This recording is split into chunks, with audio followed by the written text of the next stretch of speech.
Assalamualaikum warahmatullahi wabarakatuh. Perkenalkan, nama saya Handika Setiawan Putra dari kelas 11 TKR 4. Kali ini saya akan membacakan job 3 identifikasi komponen sistem EVI. Yang pertama ada alat, CAD Tools, scanner EVI, buku EWD, Daihatsu Xenia, buku pedoman perbaikan Daihatsu Xenia, diagnostik bahan, unit mobil Avanza, B trainer engine management system Avanza VVTi, C fuse box. Selamat bekerja, berdoa sebelum dan sesudah praktek, gunakan pakaian kerja, gunakan alat sesuai SOP, bekerja sesuai dengan job sheet dan buku pedoman berbaikan. Langkah kerja, pasang fender cover. Terus identifikasi komponen-komponen sistem bahan bakar EVI pada mobil Toyota Avanza. Yang pertama ada idle speed control valve, kedua ada injektor, ketiga ada knock sensor, keempat ada crankshaft position sensor, 5 position sensor, 6 ignition coil, 7 camshaft position sensor, 8 water temperature sensor, 9 it covered oxygen sensor. Yang pertama ada idle speed control valve atau singkatannya ISC. Fungsi menambah mengurangi volume udara yang diterima dari ECM. Yang kedua ada injektor. Fungsi menyemprotkan BBM ke dalam ruang bakar dan mengatur jumlah BBM. 3 ada knock sensor yang berfungsi membagikan voltage ketika terjadi perubahan bentuk untuk mengidentifikasi knocking mesin. Yang keempat ada crankshaft position sensor atau singkatannya CKP. Fungsi menyediakan informasi penting mengenai positif, sudut, dan RPM dari poros engkol ke ecu. 5 throttle position sensor mendeteksi sudut bukaan katup gas throttle valve dan mengirimkan informasi sebagai sinyal tegangan ke ecu. 6 ignition coils atau koil pengapian berfungsi mengubah tegangan listrik rendah 12 volt dari baterai aki menjadi tegangan listrik sangat tinggi yang dibutuhkan busi. Yang ketujuh ada camshaft position sensor atau singkatannya CMP berfungsi mendeteksi position putaran camshaft atau poros hubungan dan menentukan langkah kerja silinder. Yang kedelapan ada water temperature sensor atau singkatannya WTS mendeteksi dan mengukur suhu air pendingin mesin dan mengirimkan data dalam bentuk sinyal listrik ke ecu. Yang kesembilan ada heated oxygen sensor atau HO2R berfungsi mengidentifikasi kandungan oksigen dalam gas buang atau dalam kurung asap knalpot dan mengirimkan sinyal tegangan ke ecu. Yang ke-10 ada intake air temperature sensor atau IATS berfungsi mengidentifikasi dan mengatur suhu udara yang masuk dalam intake manifold dan mengirimkan data tersebut ke ecu. Yang ke-11 ada manifold absolute pressure atau singkatannya MAPS mengukur tekanan absolut dalam intake manifold dan mengirimkan data ke ecu. Yang ke-12 ada oil control valve atau OCV mengontrol aliran oli mesin bertekanan ke dalam VVT atau VVTi yang terpasang pada camshaft. Yang ke-13 ada vacuum switching valve atau VSV mengontrol aliran vakum tekanan udara ke berbagai komponen atau sistem mesin berdasarkan sinyal ecu. Yang ke-14 ada vacuum sensor.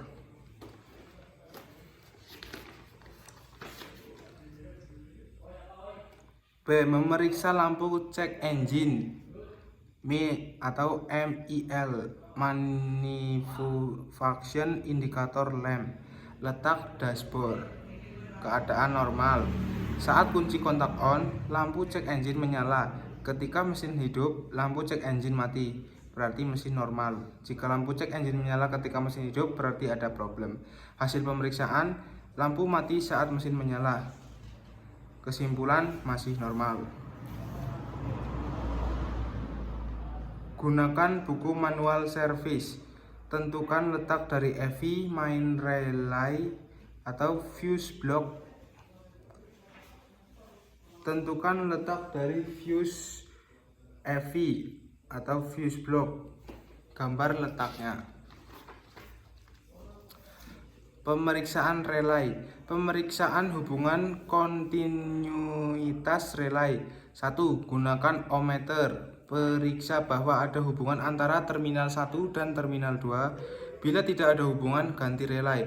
Periksa bahwa tidak ada hubungan antara minimal 3 dan terminal 5. Bila ada hubungan, ganti relay.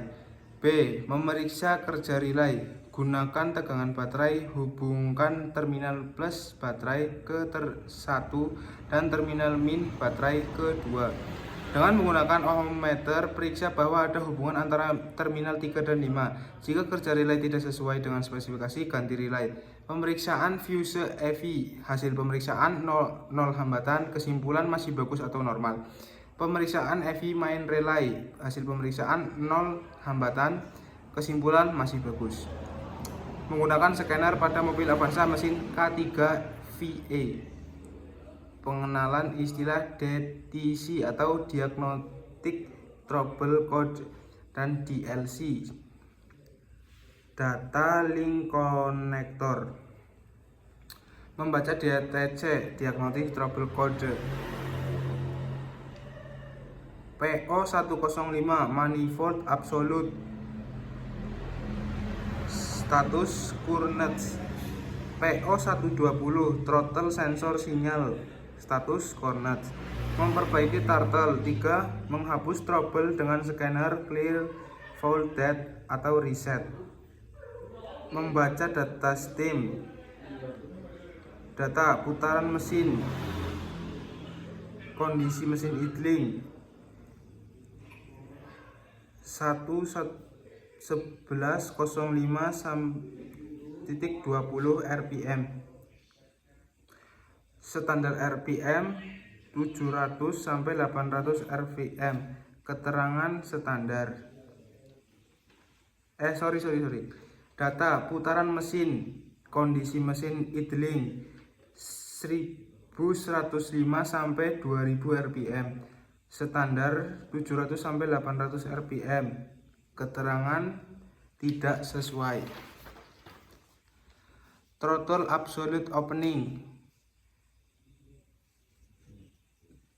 0 sampai 15%.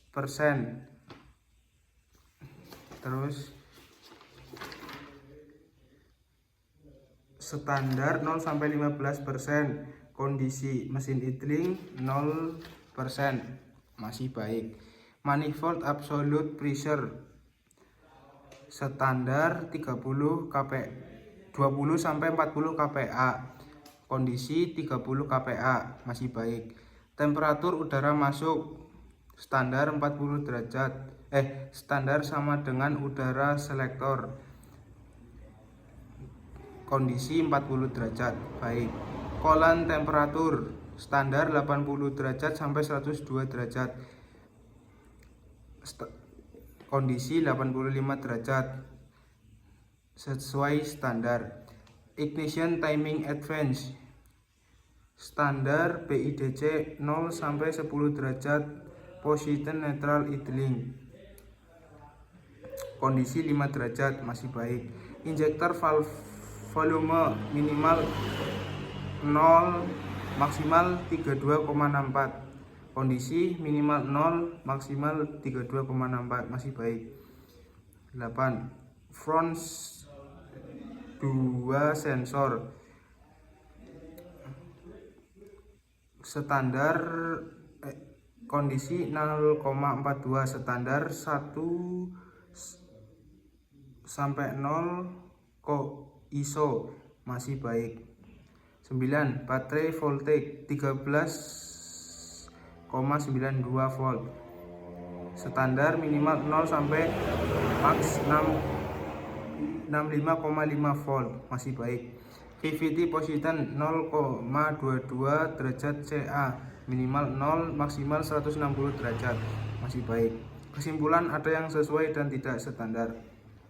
Job pada Trainer Engine Management System Avanza VVTi. Pemeriksaan komponen sistem EVI dengan multimeter. A. Throttle Position atau TPS.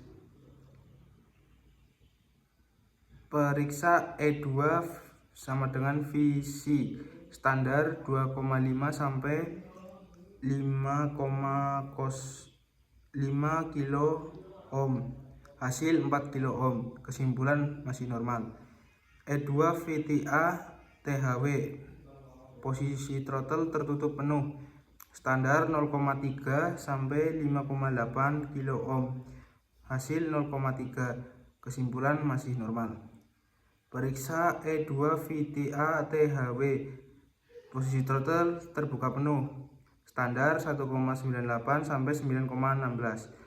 Hasil 3 kilo ohm. Kesimpulan masih normal. Water Temperature Sensor atau WTS standar 2,12 sampai 2,60 kilo ohm pada 20 derajat atau 68 derajat Fahrenheit. Hasil pemeriksaan 1,8 kilo ohm pada suhu ruang 20 derajat Celcius. Kesimpulan tidak sesuai standar. Intake Air Temperature Sensor standar 2,3 kilo ohm. Hasil pemeriksaan 1,6 kilo ohm pada suhu ruang 20 derajat. Kesimpulan tidak sesuai standar. Oksigen sensor atau O2 sensor standar 11,7 sampai 5 ohm. Hasil pemeriksaan 5 ohm pada suhu ruang 20 derajat Celcius. Kesimpulan tidak sesuai standar. Knock sensor 120 sampai 280 kilo ohm pada 20 derajat Celcius. Hasil pemeriksaan tidak ada hasil. Kesimpulan rusak. Injektor standar 11,6 sampai 12,4 ohm pada 20 derajat Celcius. Hasil pemeriksaan injektor 1 12 ohm, injektor 2 11 ohm, injektor 3 11 ohm, injektor 4 11 ohm. Injektor masih layak dan bagus digunakan. Sekian video presentasi dari saya, kurang lebihnya mohon maaf. Wassalamualaikum warahmatullahi wabarakatuh.